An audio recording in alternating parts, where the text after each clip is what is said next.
Okay, folks, I don't know what happened to the others, but I think we're going to begin. Uh, I want to thank you for joining us here this evening about the discussion of development in Watertown. Just a few, before I say a few remarks, I want to give a special shout out to Abby Yonoff, who was instrumental in helping me think through how to do this and to make sure we achieve the goals that I had in mind. And she helped structure the meeting and to make sure that you're fully engaged. And she'll be lending a hand throughout the meeting. So please note also that the meeting is being recorded. So if you miss anything or if you want to share the recording, once I get it cleaned up, you can share it with other people. You know, the purpose of the meeting is really for me to hear from folks. I consider this a listening session for me to learn from you what your concerns and hopes are, what your ideas and suggestions are. And I ask that we try to be as concrete as possible when we're expressing any of those hopes, concerns, ideas, and suggestions. We are not trying to reach any particular consensus tonight. We are basically here I'm basically here to learn from you about what you think.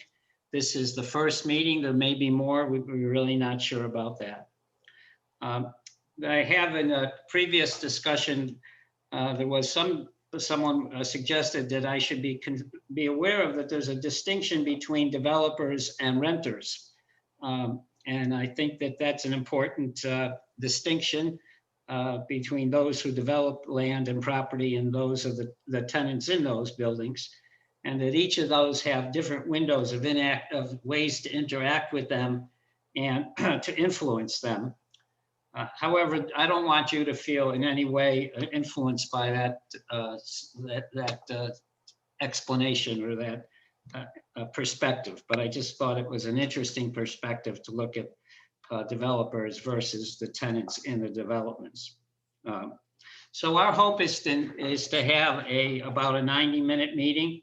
This may be even a little shorter given the small number of people who are attending today. And what we're going to do is again, just to repeat, the goal is for me to hear from you. And what we're going to do is share your thoughts about the upsides of development for 10, 15 minutes or so, maybe a little more, to share your thoughts on the downsides of development, to the same 10, 15 minutes or more. And then to talk about suggestions on how one builds off of the upsides and suggestions for how to address some of the downsides. I do want to say that if we don't get to everything that you might be thinking, please feel free to write it into the chat. However, I won't be commenting on the chat. I'm not going to be monitoring it, but we will make copies. I will download it and read it later on. So please feel free to add something if you feel like you haven't had an opportunity to say what you wanted to say. We ask again that you be as concise as possible when sharing in the meeting. I am now going to talk about parts 1 and 2. So in these, we're going to break into, I thought we would we'll still break into 3 groups. That'll give people plenty of room on the whiteboard. We're going to break into 3 groups and use a whiteboard to gather your opinions on the first 2 questions. Abby will walk us through how that is done, how to use a whiteboard. During the portion of this meeting, we're asking you to focus on what is being written on the board when it's not your turn. Again, we'll be three groups of people writing on 3 separate whiteboards. So ask you to focus on what other people are writing, see what you might learn from them. It is not a time for discussion or chatting, but to have you fully engaged with what your neighbors are writing or saying. Also, I just want to be real clear. If you see something on one whiteboard and it's your turn to write, do not hesitate to repeat something. I'm really interested in hearing what all of you have to say and about these first 2 questions. And I think this is how we're going to divide this. Those Tony? whose last name begins. Tony? Yes. Yeah, can I suggest that maybe we try it without dividing into 3 groups? Because there's not that many people here. We might just have people post, if I need to open a new board, I will. Can we just try that? Oh, I just want to make sure there was enough room on the board. If you think we could do it that way, that sounds fine. Yeah, might be more straightforward. Okay. So I'm going to turn this over to Abby now, who will explain how to use a whiteboard. And again, the first question that we're addressing, and this is, share your thoughts on the upsides of development. Abby? Yeah, sure. So I'm going to share my screen. I'm going to open a whiteboard and I'll explain how you can use how to use it. So at the top of your screen, if you hover your mouse at the top, it should say View Options. Click on View Options and then click on Annotate. And the Annotate should open a black menu. And on the left-hand side of that menu, you'll see a T for text. Click on the T and then click on the board. So what I'm going to do is over here, I'm going to write in here, we'd like to hear what the upsides are. So you're going to click on that T for text and then start typing on the board. And then click outside what you've typed to post your comment. Just like that. Yep. And I'm just going to be moving these around so that we have enough room.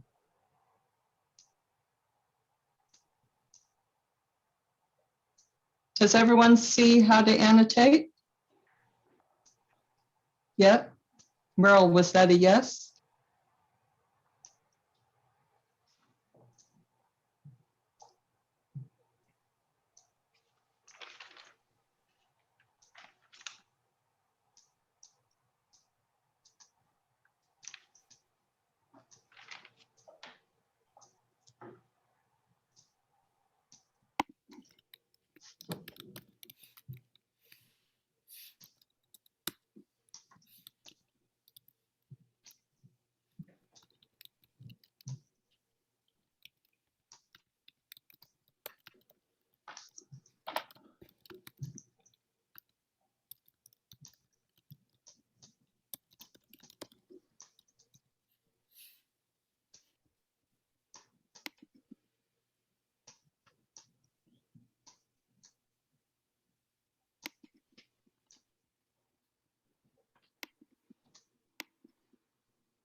What does that mean? Companies 10 AABTS?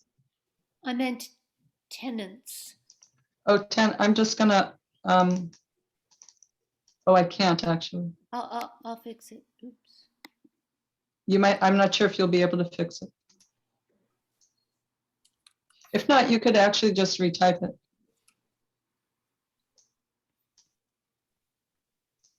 I'll just write companies.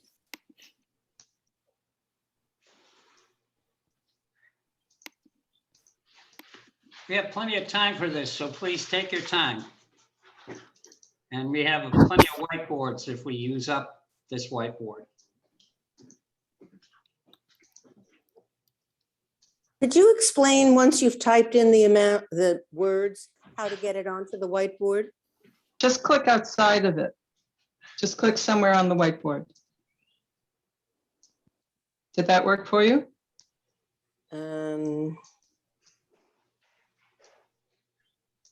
No, but I'll figure it out. Thanks. So after you're done typing, click somewhere on the whiteboard.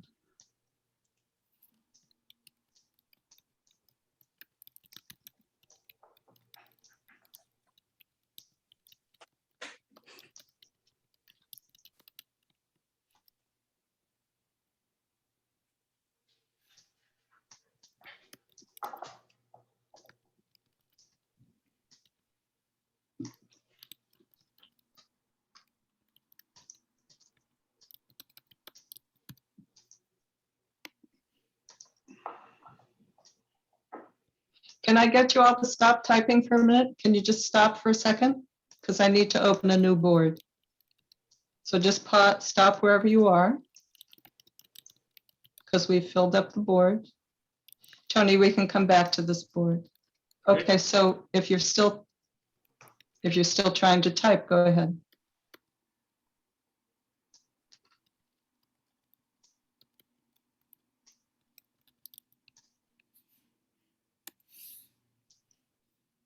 Can we see hands if anyone is still typing? Couple of Okay. people, yeah.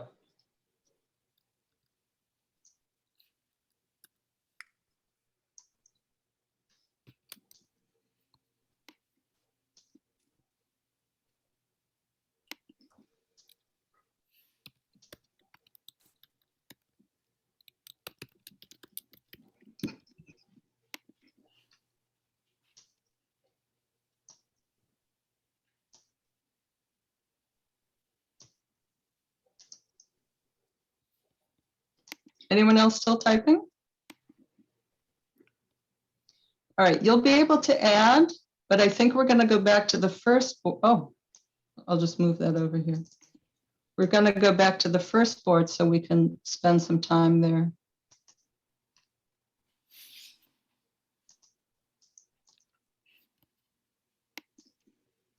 Okay. So Tony, over to you if you have a question, you want to clarify. Well, first, thanks everybody for handling the technology and putting in what you think.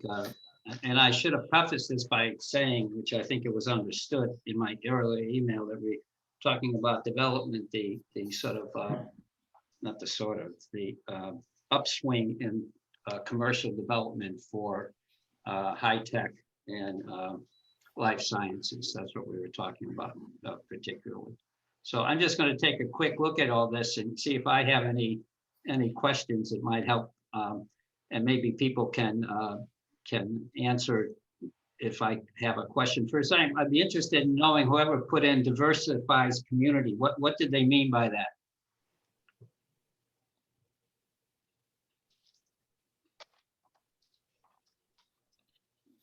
The person who put in diversifies community? That was, this is Tia with Maria, and I'm sorry, we're eating dinner, so we're sparing you the glories of that video. So I'll let Maria respond to that. Tony, what I meant by that is that by having new commercial development in town, it brings a diversity of people into Watertown. And it broadens the diversity of businesses in Watertown. Okay, all right. Let me see if I can get back on mute. Oh, here it is. And the person wrote, town's knowledge base increases if some people who work in the new buildings live in Watertown. That's me, Susan. Yeah, what I meant is that you get more expertise in town because all kinds of people work in life sciences if those people decide to live in Watertown. If people who are tenants in those buildings, those new buildings, decide to live here. Okay. And the person who wrote a reassessment of community character, can someone sort of explain what they were meaning there?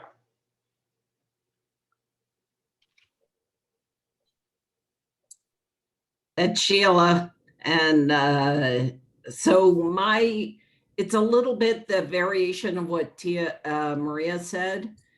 In terms of reassessment of the community, when you get different kinds of businesses come in, you get a reassessment of what the nature of the community is, which for all the, it makes you re-look at what the assumptions are that you've been operating under for a long time that have been taken for granted, and choices made around whether those assess those characteristics that you've always defined yourself as still apply.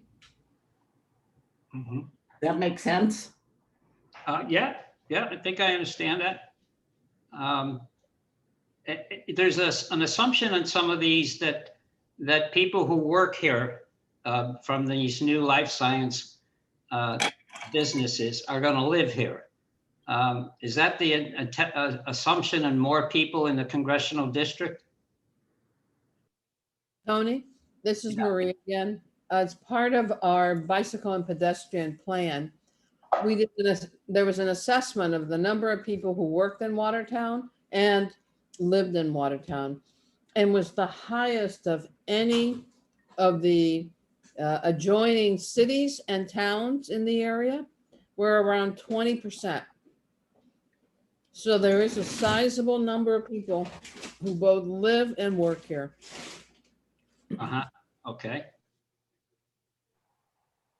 The person who put industrial wasteland converted to use. Can you speak a little bit about where you think some of that industrial wasteland is? Sorry, this is Lise. Yeah, I was thinking more of the apartment buildings that were built on Pleasant Street. You know, and a lot of that land, a lot of that land was, you know, pretty dilapidated. So not so much what's going on now, but a lot of the apartment buildings were built on. Now the labs are kind of taking viable stuff and converting it. But so that was more historic. I got it, Lise. Thank you. Okay. Well, I'm just going to, since we're doing just well on time, and I appreciate everybody's comments. I mean, putting this into the whiteboard. There's anything, we'll maybe take people 3 comments. If people have it. Tony, you might just want to see the second board first. Okay. And that first one, developers can provide linkage payments to Watertown for community priorities, especially affordable housing. Yeah. Okay, I see those. I see the increase of, will increase the value of home is repeated a couple of times in this. So I'm going to ask if anybody would like, we could take 3 comments about any people see anything there in this one and then the first whiteboard that they have a comment on. Yeah, so Tia has her hand up. Okay. Yeah, hi. I mean, the positives can be, here are the positives, but they need to be managed. It doesn't happen automatically. Yeah. So it can increase the tax base if it's managed well. If other considerations are taken into account, which don't compromise livability, don't compromise, you know, what I call responsibility to the street. That spaces are designed in a way that encourage civic interaction, but it doesn't organically happen because that's not the goal of developers. You know, developers are coming in and they have a profit goal. That's fine. But that does not always align with the community values. So for these upsides to be, for all of these upsides to be realized, there needs to be management and guidance and community participation. Okay, great. Daniel.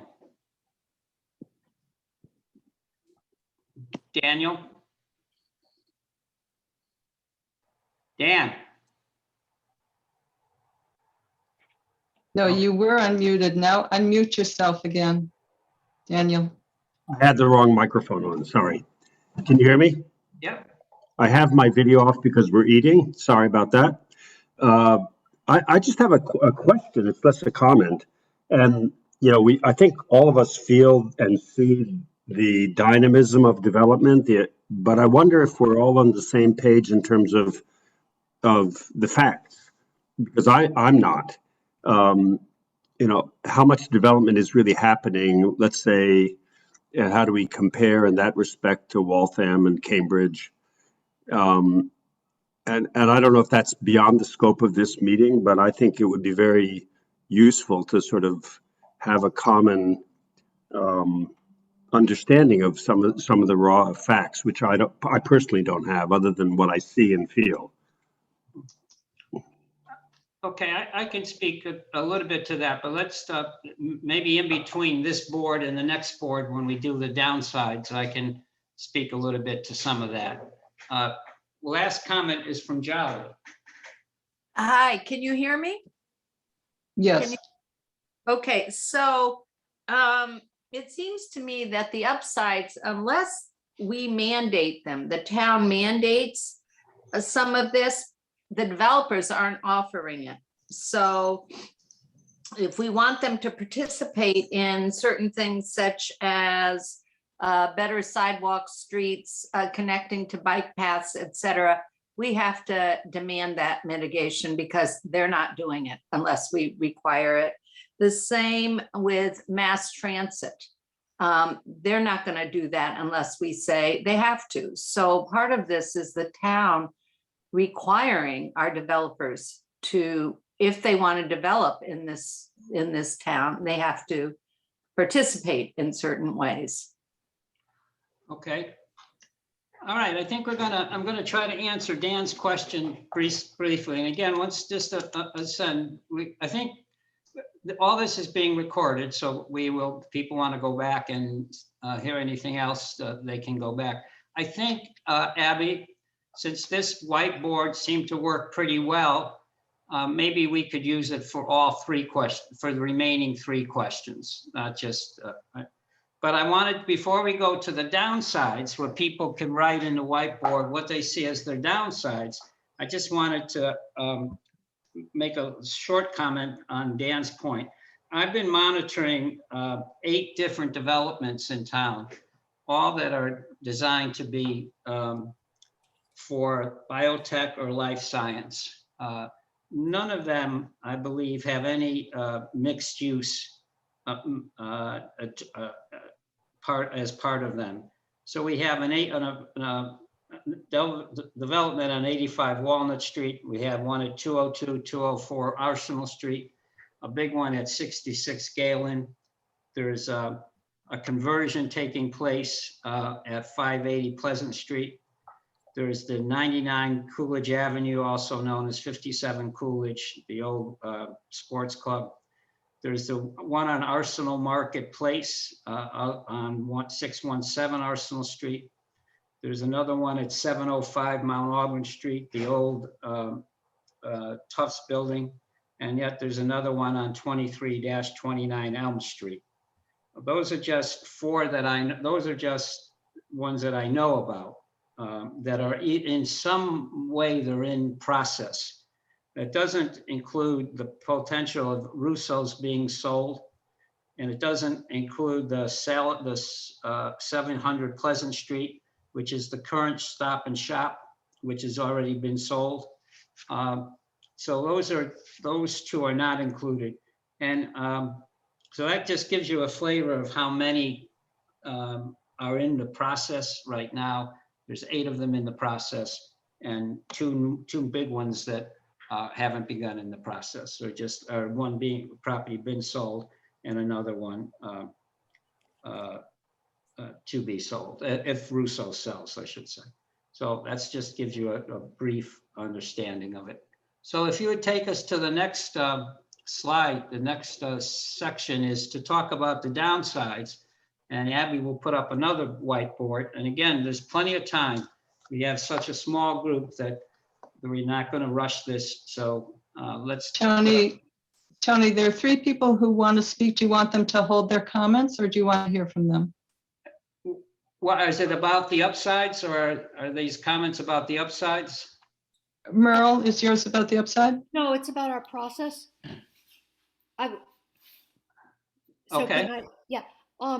What I'm seeing is most of the comments had to do with what we can do to build these upsides. And there's energy around saying what should we be doing to make sure these happen? And what I wonder, Abby and Tony, would you like to go to actually the question on how to build on the upsides before we go to downsides?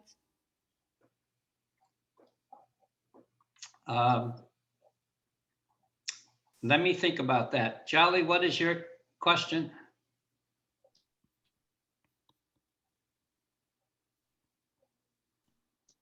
Tia, what is your question, Jolly? Hi, this is Maria.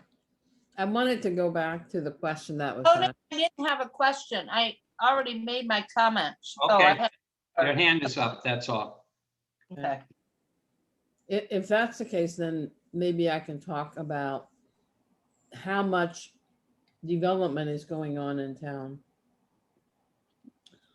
And I'm talking about it both as a resident of Watertown for a long time, 30 odd years, and also as the person on the Bicycle and Pedestrian Committee who was looking at development and representing the committee on that development. I have really been struck by the amount of development in the last 3 years.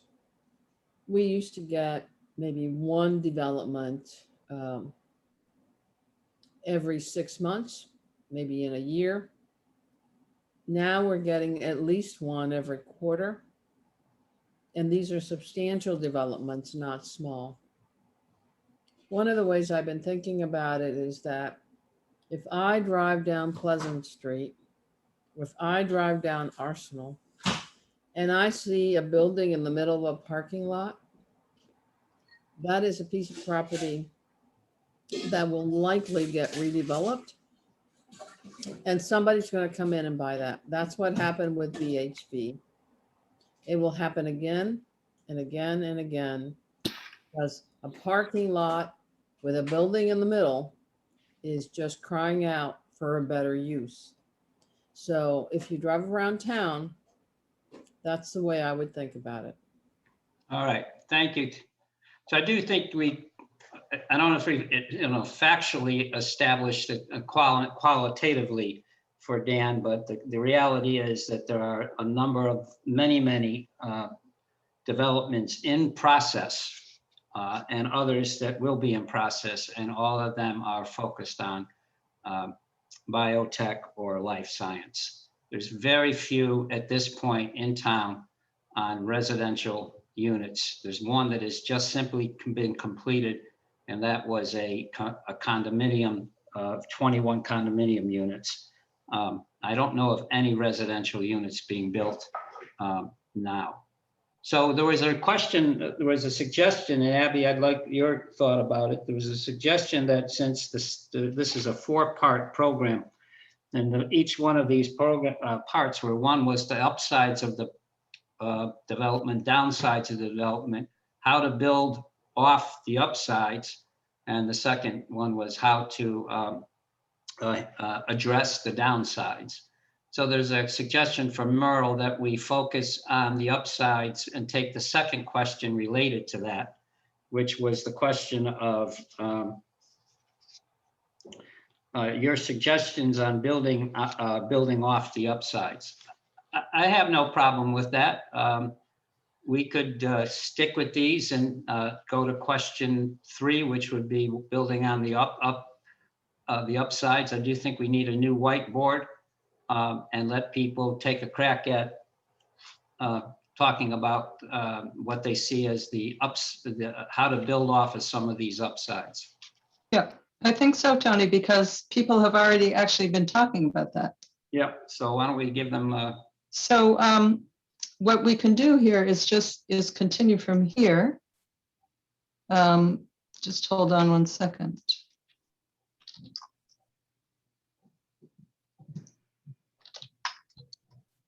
Just one second.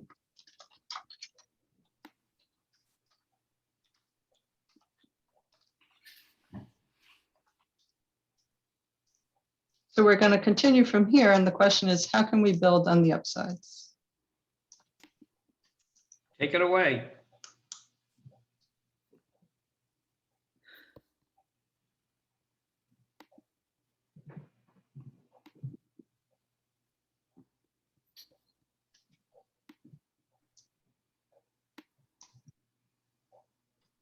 Jocelyn has a question, Tony. Yes, Charlie. Oh, are you supposed to write in or can you say it? No, we want people to write it in. Okay, forget that. I'll put my hand down. Thank you. Sheila, do you want to rewrite yours? It didn't quite come across. Yes, I do. Can you Okay, so erase we'll that? just erase that one and you can start rewriting.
Can you all stop typing for a minute? Can you please stop for a second? Because I want to open a new board. So just pause where you are, please.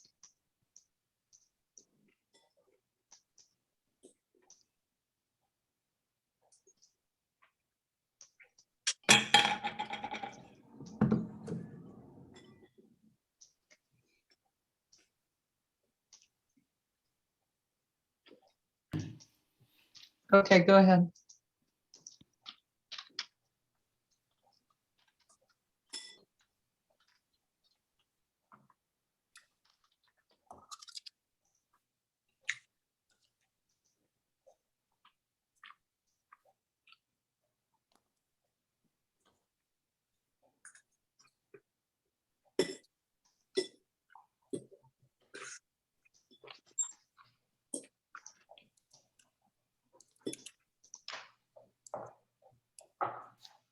Is there anyone still typing?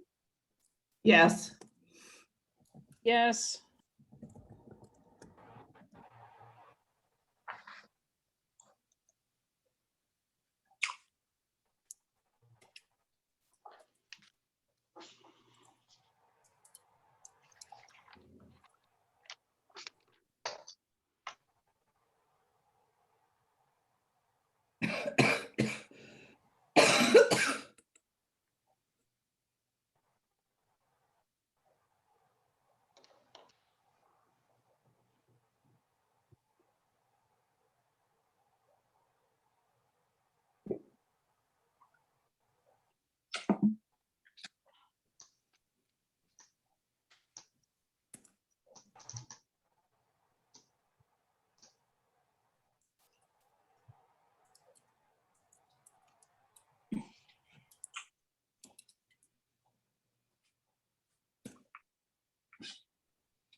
Okay, anyone still typing?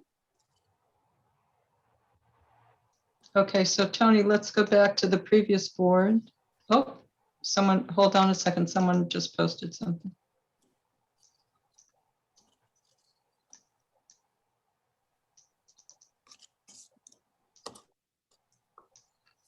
Okay, I'm going to go back to the previous board so we can look at it.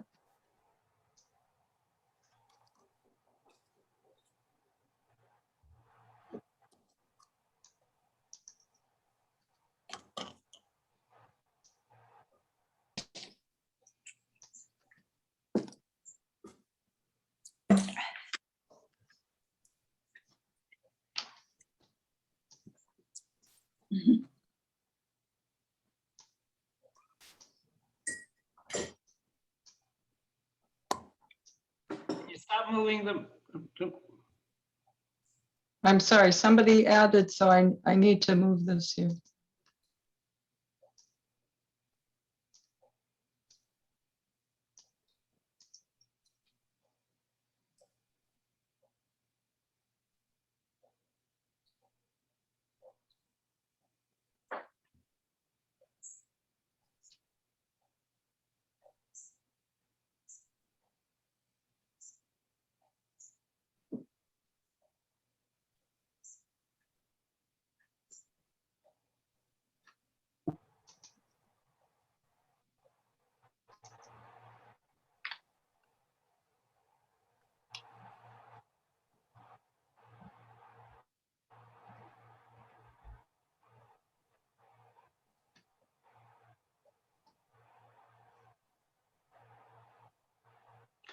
Can the person who put in the 5 new residents opportunities to learn about the town organizations they might like to join, can you explain that just a little bit?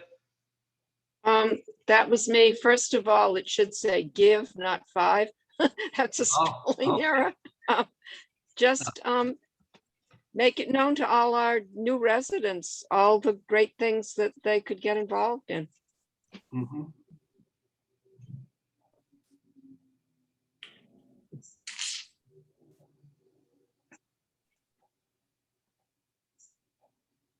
And the person who put in, have the town council create a means to integrate the vision of the town with feedback from residents of how to have development work for the town. Could you just sort of expand on that a teeny bit? That's me. So it strikes me that one of the things that is missing about development currently is that having the vision about sort of not so much the town charter, but my brain is not working right just yet, but the town went through a whole process of trying to get a sense of where the town wanted to go for the next 10 years or so. And, there doesn't seem to be any kind of a actual means of integrating that vision of what the town ought to be like with development plans with feedback from residents.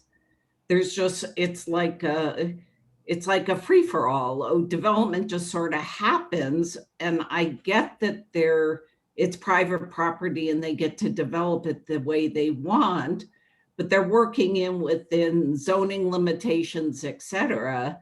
There ought to be some means for the town to begin to say, look, this is where we're trying to help the town grow into, and have residents give feedback about how all of this fits together.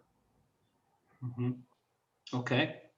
Is that related to the person, maybe the person who put in urged the town council and relevant boards and commissions to focus on the development rather than just welcoming it? Focus on and develop a plan and some guidelines. Could someone who put that in there sort of explain that a little bit? Yeah, it's very similar to what's been said. I think that the town council needs to have a common idea of what the town should look, what they want the town to look like. And they need to get that somewhat from feedback from residents. Not translating what residents are saying, but they need input from residents about what people want their town to be. And then the council should lead in developing a picture of what that would look like. And then from such a picture, you could develop the things you would ask of developers. in order to get to that picture. Okay. Does that make sense? Yep, yep, I get it. Yep, yep. Okay. Can I add to that a moment? Because that was a very good comment, actually. I'm thinking about if we all remember when we went through the exercise of coming up with a comprehensive town plan, development plan, how long has it been? Over 5 years ago? Maybe 7 years ago now? We put together a plan that had a vision and had public input of where we wanted the community to go. We seem to have lost that vision. And what I'm hearing people say is that we want to have a vision of what we want the community to look like and have that vision implemented as in our development. Not have development drive the vision, but have the vision drive development. Okay, good point. Can we put the next board up, Abby? I just want to make sure I understand the rest of these.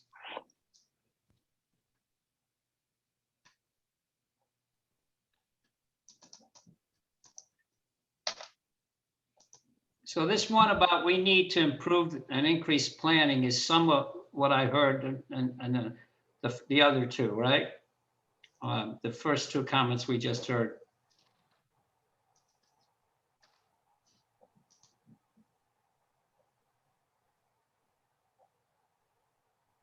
Yeah, I mean, this is Tia.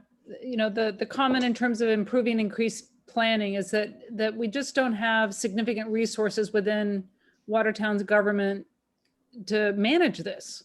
So that there's just not enough. And then there doesn't seem to be an adequate way to bring in community input. Community input. Okay. Abby, can you take a second? There's two people who joined late. Can you explain to them how to get onto the whiteboard? Yes, is that Kathy and Diane? It's Marcy and Diane. Marcy, I see.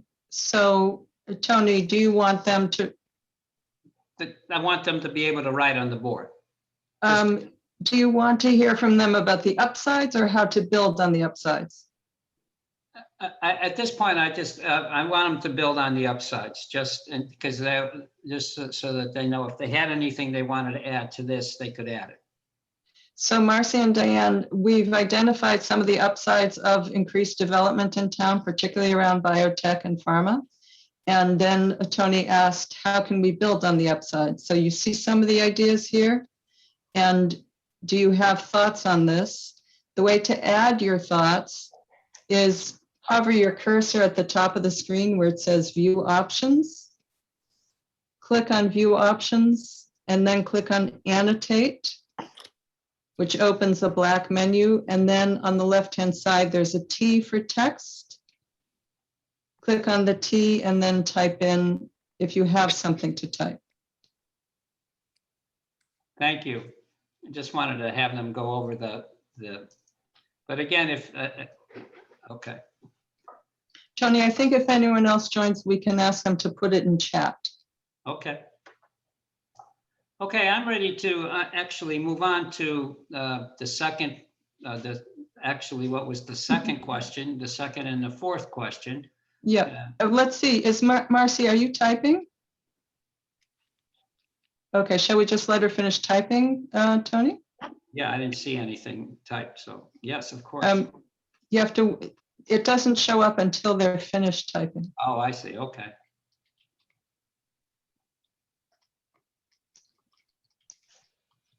You can talk us through the next item. There we go. Okay. Thank you, Marcy.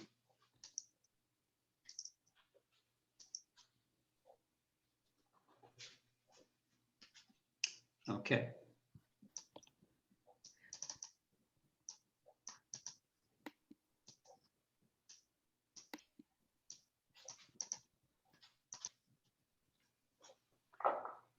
All right, I think we can move on to the second question in our, and this is a new whiteboard. And again, we're doing very well on time, so please don't feel, we can contain this to an hour to 90 minutes. So this question is, what are the downsides of development? And again, just begin to write.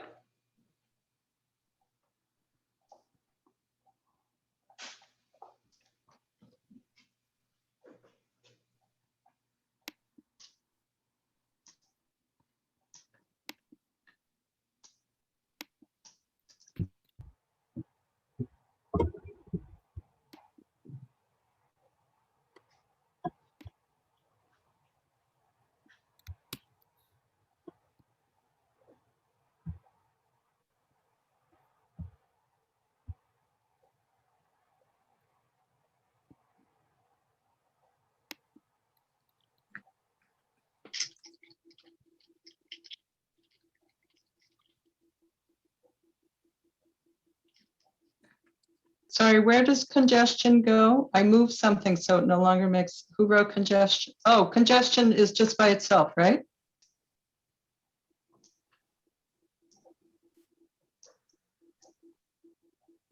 Yes, thank you, just by itself. Yeah.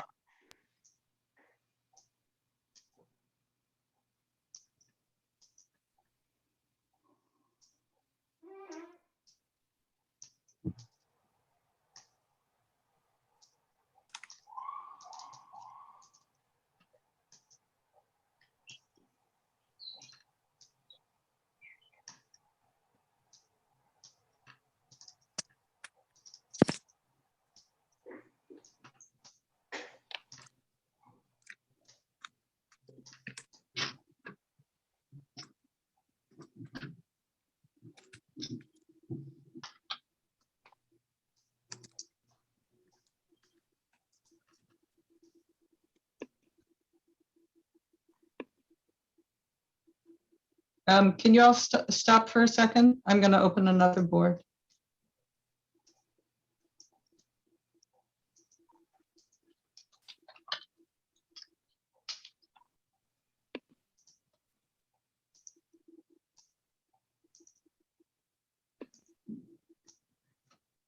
Sorry. There it is. Tia, is that you? I erased it by mistake. That's me, that's all right.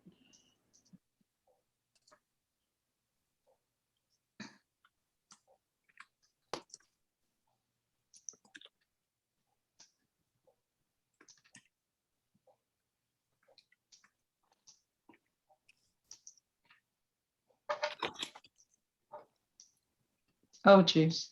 It happened again.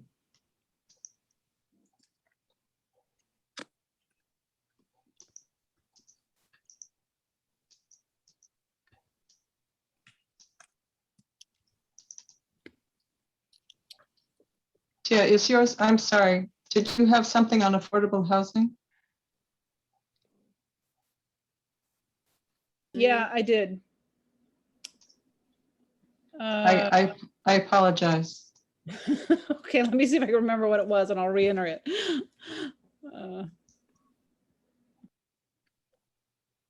Something about affordable housing.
Somebody was typing few. Did you finish your sentence there? That was me. No, you can just erase it. I'll start again. Okay. Can you come here a second? Yes. Please.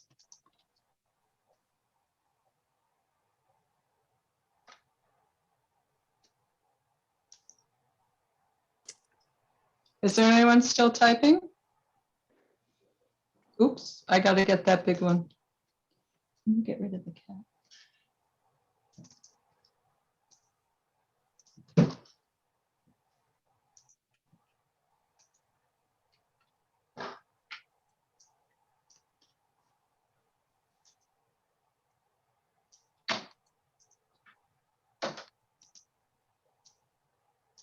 Okay. Oops. Can you stop for a second? Stop typing for a minute, because if there's more, we're gonna need a new board. So just pause for a second.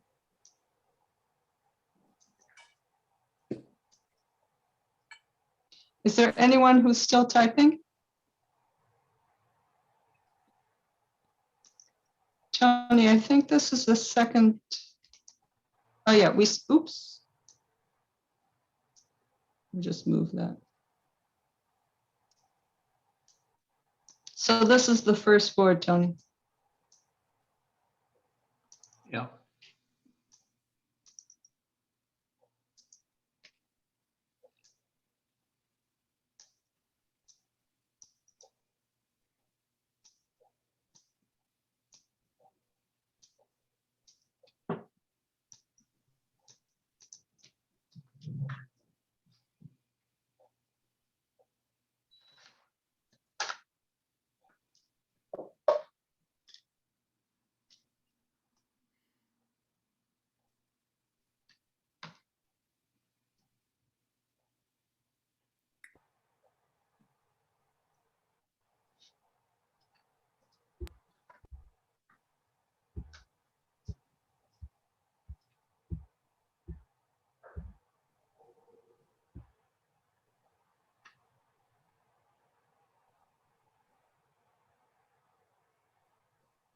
Janice, what is that changing the culture of our, city?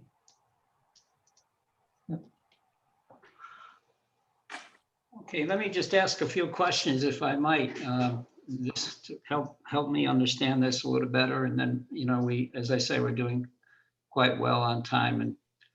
And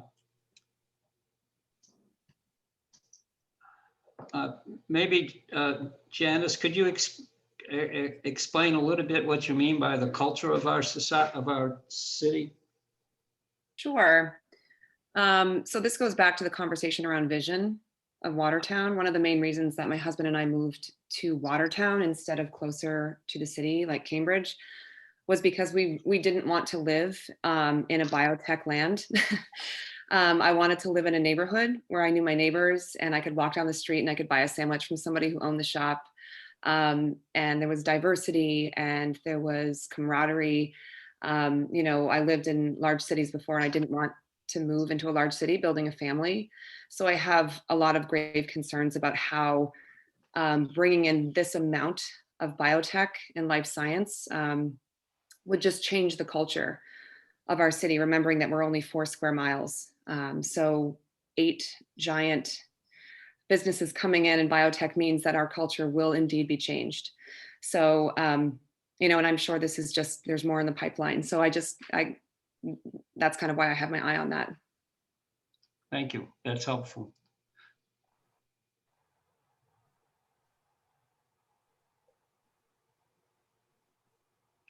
I see there's the same feeling about that things are just being done without a lot of thought. Property is just being purchased and there's not a lot of thought or planning on the part of the town. I did forget one of those 8 places that I mentioned, and potentially the Stop and Shop and Russo's. I forgot to mention the Watertown Mall, which was bought by Alexandra also, which was not listed in my 8. Um, Can someone who put in heat islands created by big buildings with adjacent impermeable parking lots? Who put that in? I did, Susan. Susan? Mhm. What I mean by that is just, as people probably know, if you create a building, that the building has carbon emissions, it produces carbon emissions, and it also produces heat. And so there's more heat going into the atmosphere, and Watertown becomes warmer, and that's very bad news during warm times. But also the carbon emissions. So without extreme energy measures coming into play, you just have a much hotter town with all these new buildings. And by impermeable parking, I mean, if you take an empty lot that's dirt and you cover it with some kind of material that is not, that water can't soak through, and it doesn't have air circulating in it, that's a source of heat too, because the heat bounces off it and doesn't get absorbed as dirt absorbs heat. Mhm. I'm not privy to the figures in terms of life science employment and who gets employed and who makes decisions, but who put the one about companies reproduce existing life science industry dynamics that I prevent? did. Who's that? Merle. Hi, Merle. There's talk- actually, what was your question? I don't know. I don't know the figures, and I'm not asking you for, figures, but is this a general well-known fact that there's not a lot of women? Yeah, it's been talked about a lot in the industry.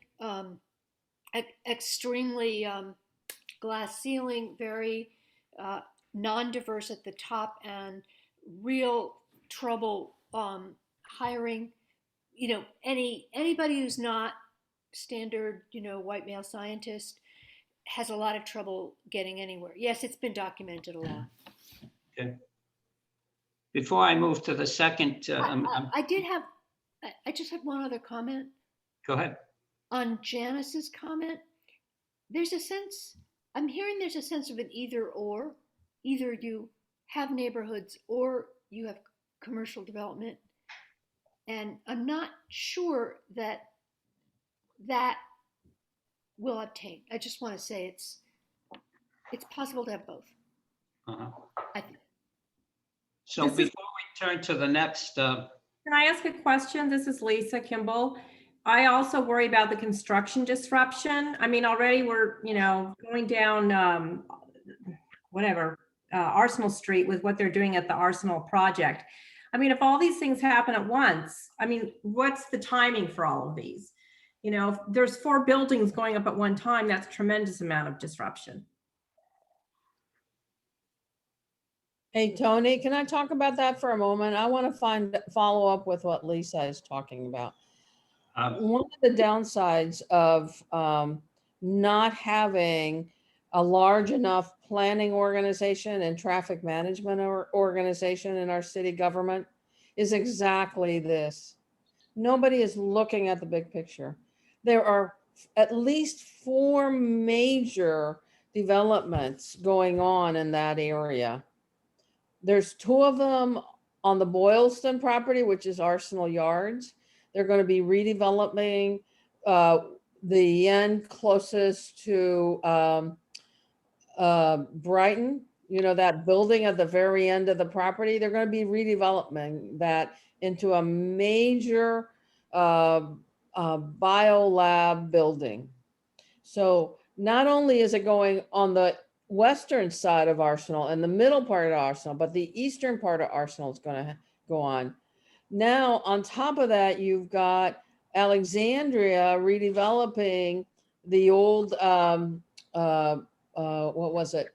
The gym, okay? And then you've got Elm Street. That's a smaller redevelopment, but that's another one. So all of that is coming together in one place.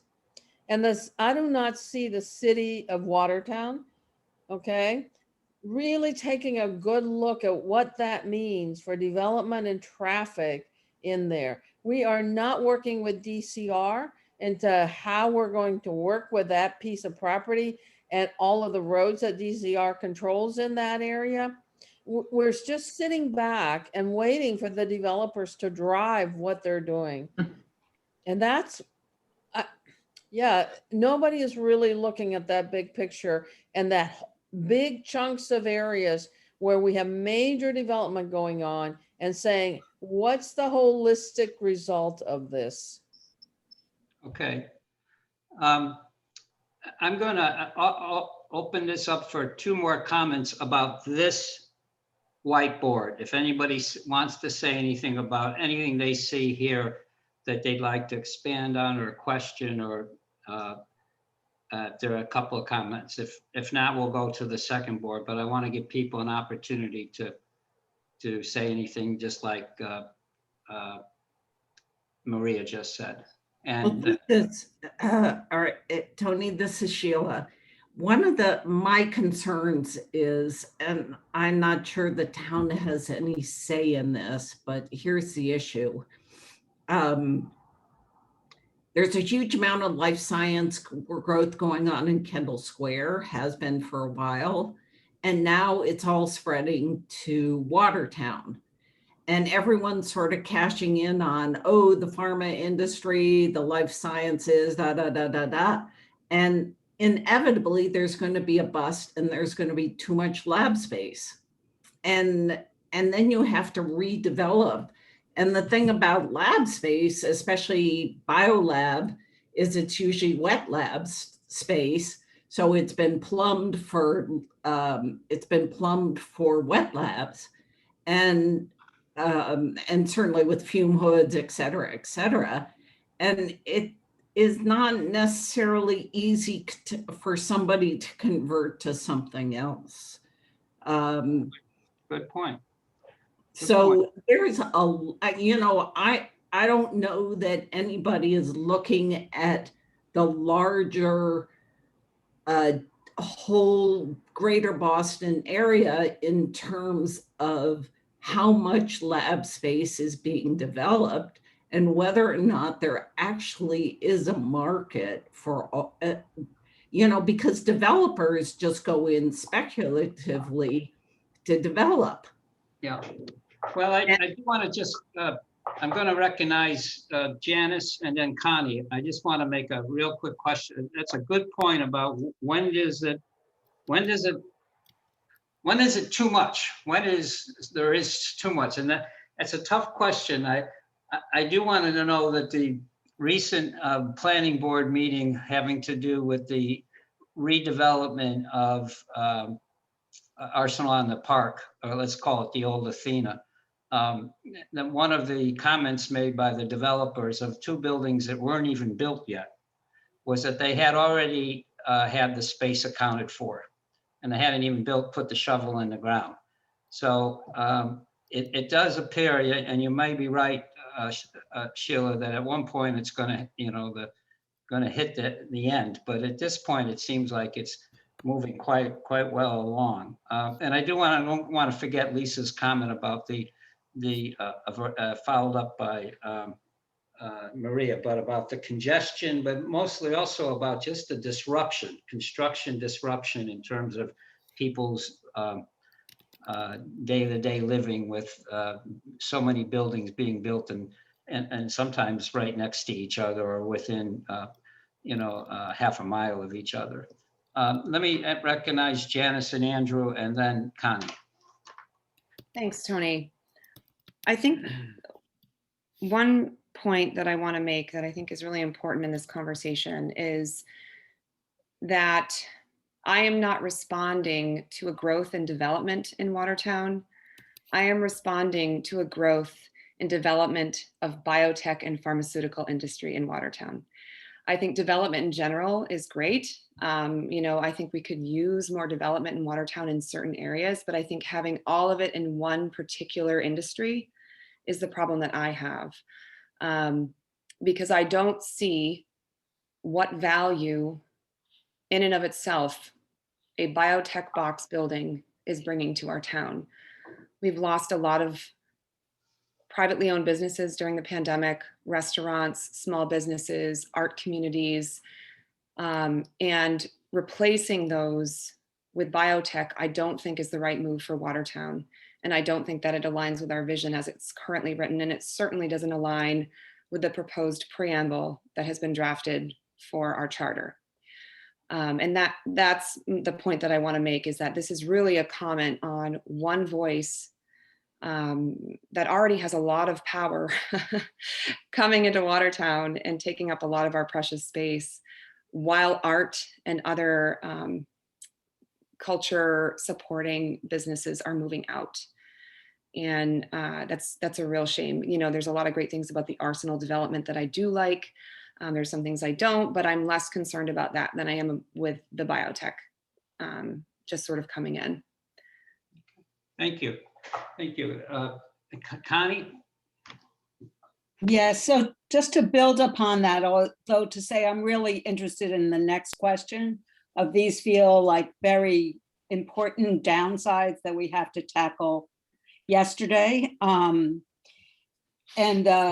I think, Janice, you mentioned the 4 square miles. So for me, it is a ratio problem of both what kinds, the idea of industries and commercial space, and what is the diversity within that, and that in relationship to cultural organizations, but primarily to green spaces for me, and recreational spaces as well. And for future development, like all of a sudden we need another school because we've built so many, whatever it might be. So I think there are also, I'm wondering about this idea of kind of what do we know about what Cambridge did well and what Cambridge might regret? What about other communities? How can we form alliances in a Metro West kind of way to think about looking ahead and what we're learning?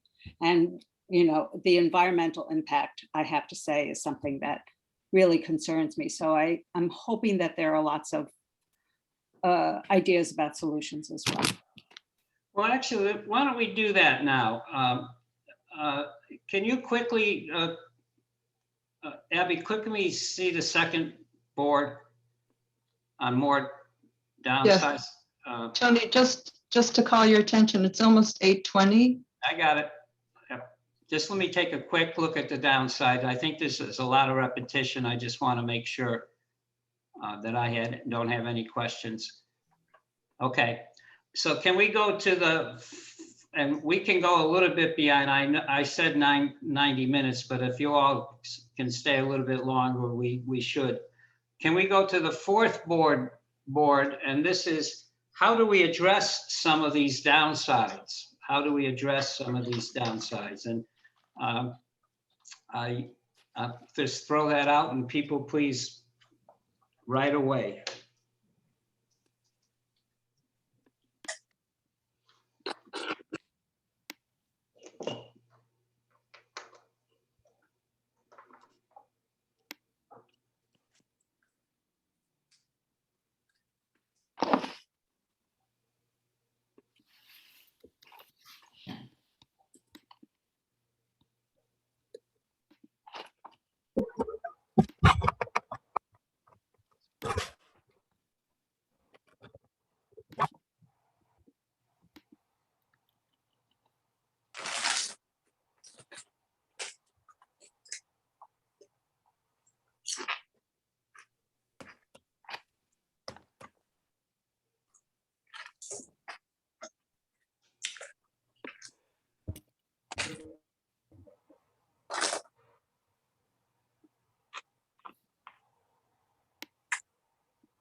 That unfinished mitigate was a typo.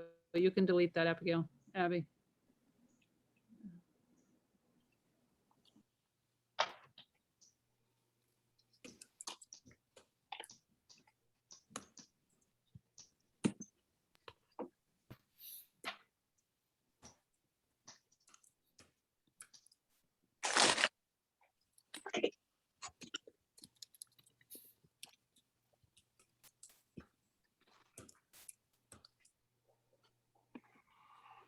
Can you all stop for a minute? Don't press enter on yours yet. I need to open another window. Can you hold on a minute, please?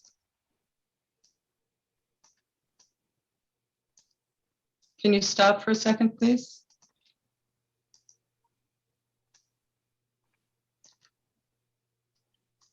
Okay, go ahead.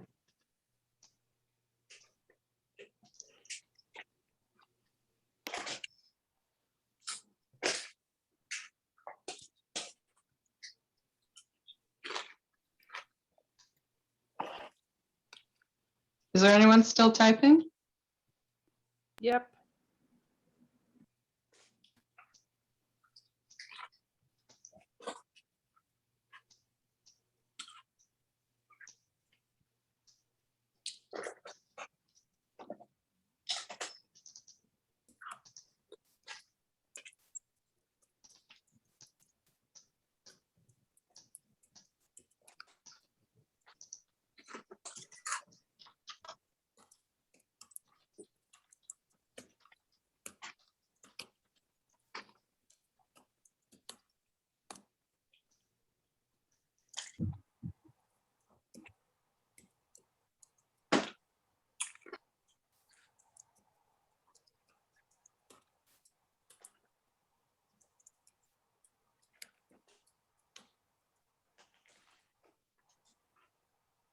Anyone else still typing?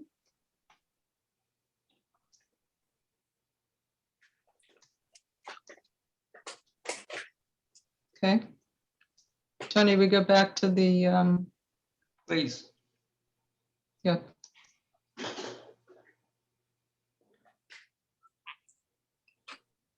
Oops, hold on a second. Somebody put something here.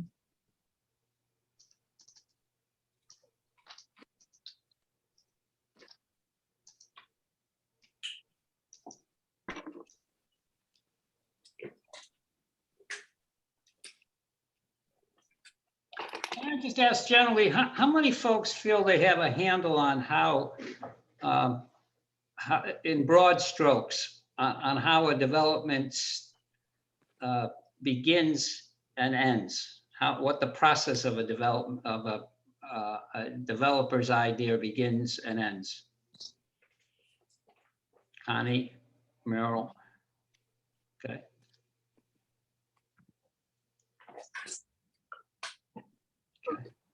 This is Andy. Hi, Andy. Hi, can I offer something there? So I think that a lot of us on this call kind of have a different perspective because, like, for example, I'm the bike ped committee. And so I have a different view of the developer experience versus my neighbor next door. Uh-huh, yeah.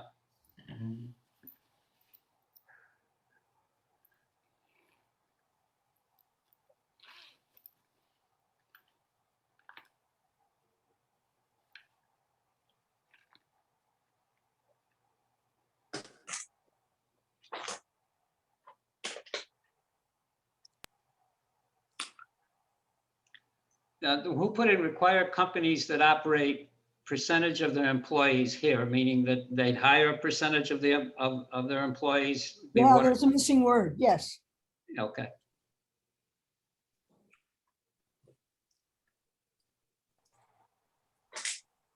Oh, Susan, is that supposed to be that they hire a percentage? Yes, please.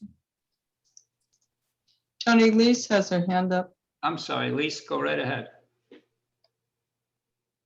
Yeah, Tony, I am one who does not really understand what power the town planning board or the town council has in terms of, I don't really understand the process. I have to be frank about it. So I'm throwing things out there that I think they should do, but I don't really know what the process is. So Yep, no problem, Lise. It's fine. You're not supposed to know the process, and it's fine to put these things out there. Tony, are you going to answer that right now? Because I want to suggest, oh No. yeah, good. Because I'd like to suggest that we be finished with the whiteboard, then I can close it, and then there can be open conversation without the Can you whiteboard. see the next one? Yes, of course.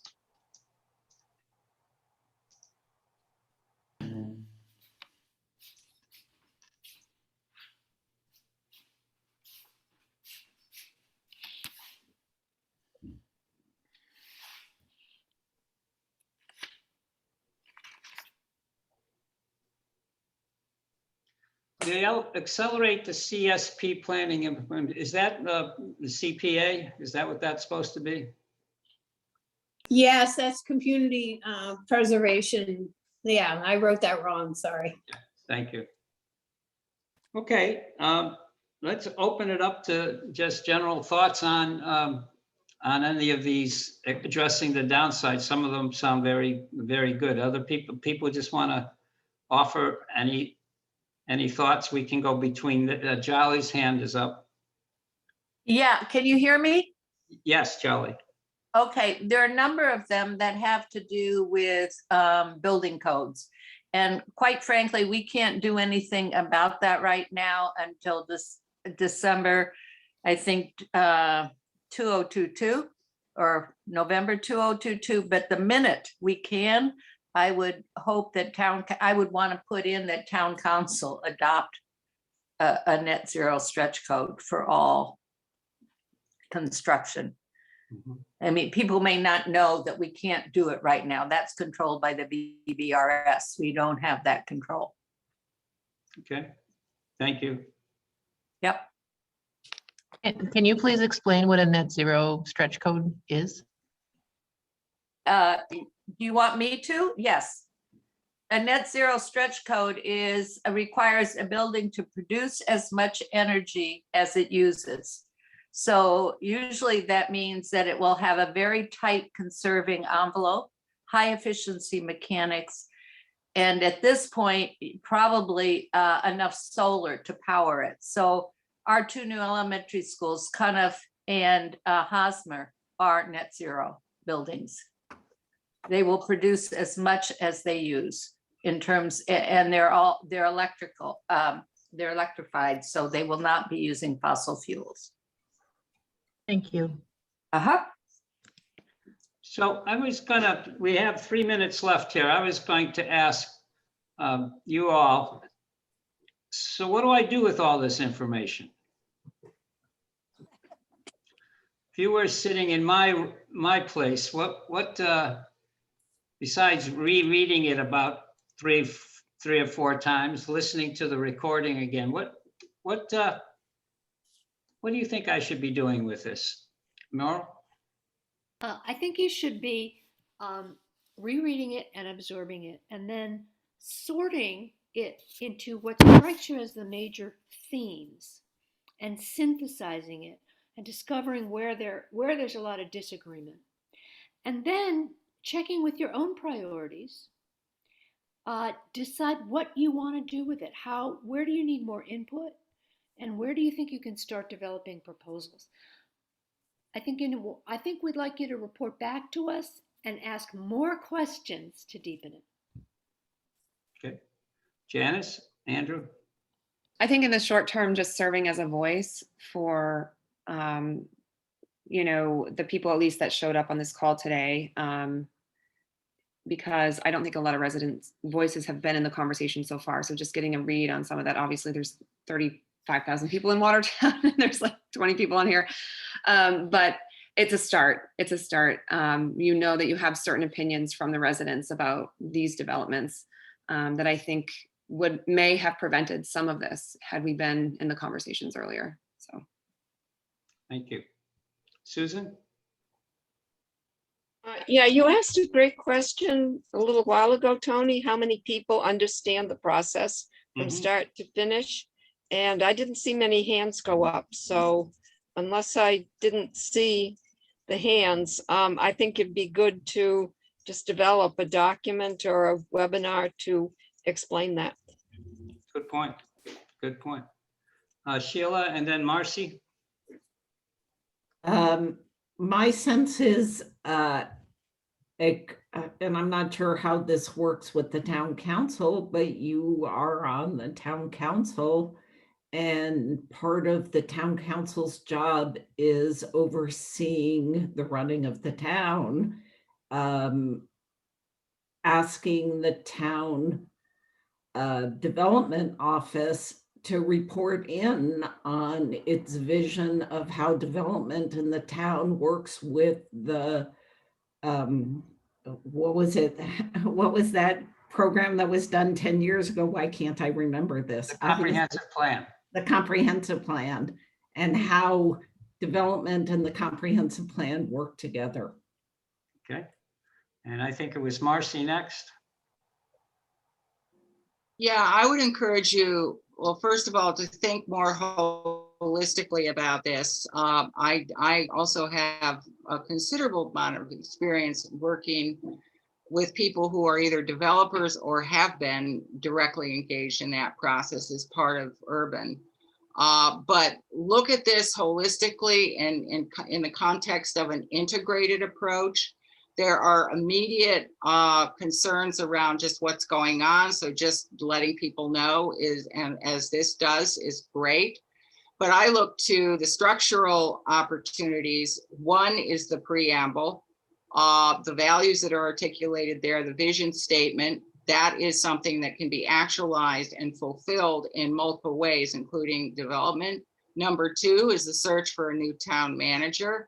Number three is the bundling of these issues. As Merle pointed out, I look at it through a multi-capital lens and would be happy to work with you or anybody on that, because that is where a lot of this stuff is out there in terms of climate and a whole lot of other impacts. And then finally, I guess it would be, this is back to the ongoing role of civic education in terms of cultivating broader knowledge so that people know what's going on, and then using the power that, just start with the assumption that Watertown has more power and authority than it is currently using. And that the value add is very incredible, but you have to start with the assumption that you have power to, look at this holistically from a metro perspective, as well as in terms of immediate impacts on Watertown. Okay, I have three more people, Liz, Tia, and Jolly.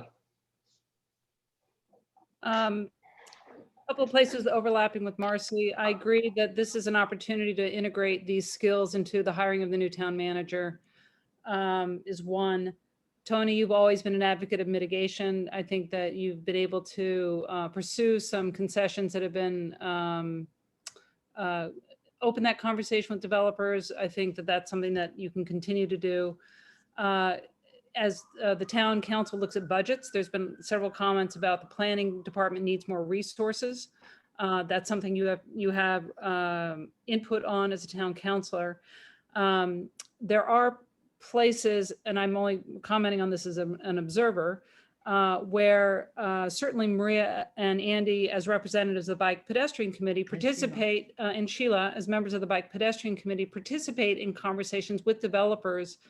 As an observer of that process, I observe that they regularly shut down participation on the Bike Ped Committee in terms of taking away time, interruption, just a general facilitation style that discourages input from residents. And these are representatives on a particular committee. And there's been lots of discussion in the community about how do you get residents to participate in committees. So that goes to the culture of communication and input that is currently in place at town government. So again, something else to think about in terms of new leadership within our town hall. Thank you. Liz? Yeah, so I second that about that would be something, you can tell the town manager as you're looking for someone with that kind of leadership. The second thing is if there's a way to if there's an opportunity to open up the building codes and it's not until 22. Is there a way to slow it down? I mean, is there, some bureaucratic thing that can be done to just slow down at least the three developments? And the last thing is there a way for the town to really go and talk to Russo's and tell them not to sell? I mean, that would be such a loss to the town.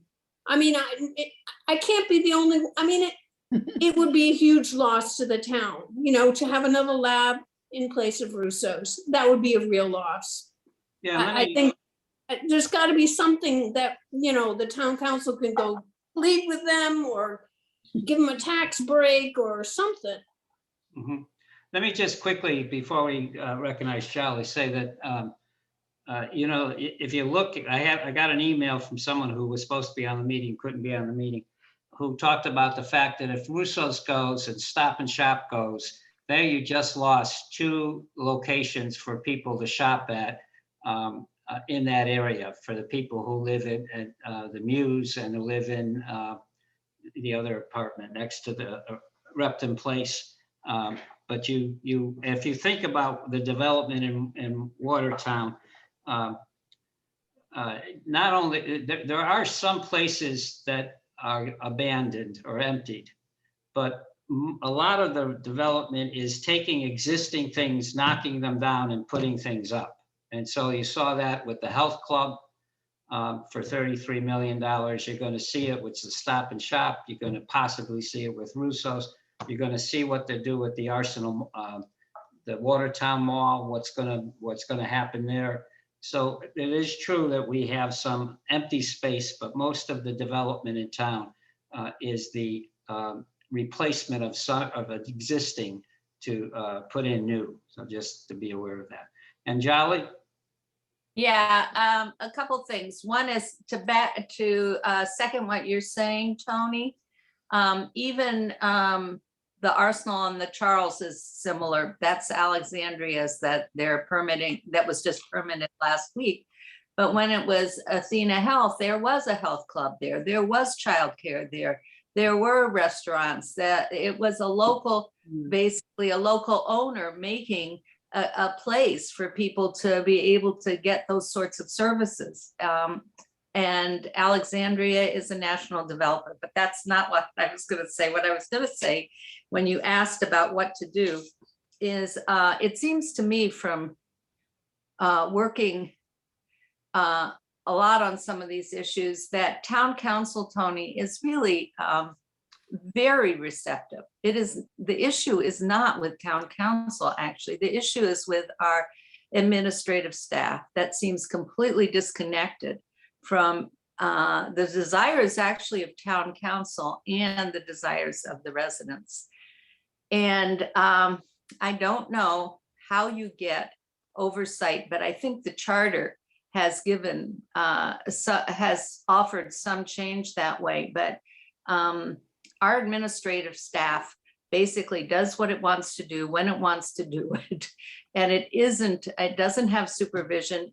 And town council I would hope has enough power and is not using it in terms of our administrative staff. But I'm not sure about that, but I do know that town council has to move in and start to offer supervision, oversight, and some control on an administrative staff, which, like I said, I think runs amok a lot of the time. All right.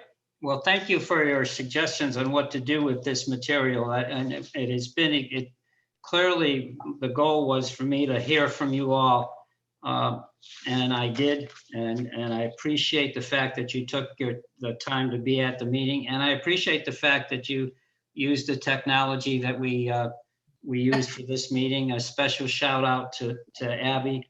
I'm going to be able to see all those whiteboards printed out, which would be a lot better for me than having to try to take minutes of a meeting like this. So I thank you for using the technology. Thank you for giving up Sunday night. And we look forward to getting some summary of this and try to figure out what the next best steps are. I might repeat this process again for a different group of people. We had 48 people signed up. We only had 20 here, so we might do it again. But thank you all very much. I appreciate your time and your energy, and I'll talk to see you in the future.